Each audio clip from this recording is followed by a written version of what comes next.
Mason, obviously last opportunity for you, and I know you want to leave here with getting one. How important is it for you personally to get beyond the stage and get to where you haven't been to Omaha? That was the goal. Reason I came to LSU, go to Omaha and win a national championship, and it's close. We're not there yet. We got to get the job done this weekend and then move forward. But that's the goal, and it's our whole team's goal. But we've learned, and all the guys who've been here as long as I have learned. You can't really look to Omaha until you work through the beginning of the postseason. So it's going to be a grind this weekend. It should be a fun weekend to start off the postseason. You talk about Jackson State. Obviously, the expectation is no problem. It looks like a mismatch on paper. That's the danger. Obviously, you have to be focused. Absolutely. In the past few years, you had Southern in 2009. It was a 2-1 game in the 7th. And then last year we had ULM, who was, no slouch for team, very good team. And that was that battle all the way till the end, close game. So you can never overlook anything. And I think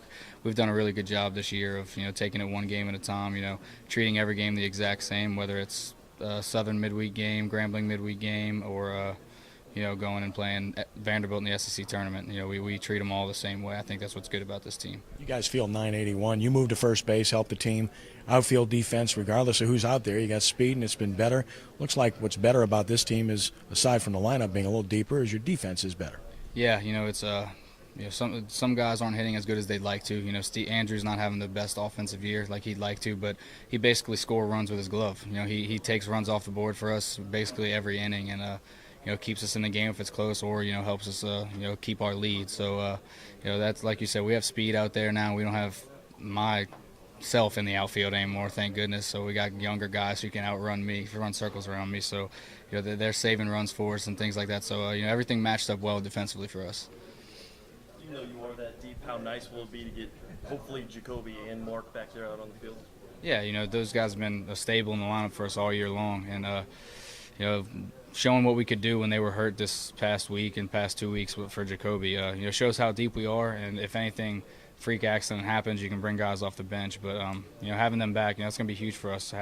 Knowing they're going to be in the lineup, and what Jacoby can do and what Mark brings to the table. He could be a run scoring machine, and Jacoby can bring in RBIs no matter if there's people on base or not. So he's having him back in the lineup is going to be big for us. And when Mark gets back in, the guy can. If he gets on first, that could turn into a triple. Thanks, Mason. See you.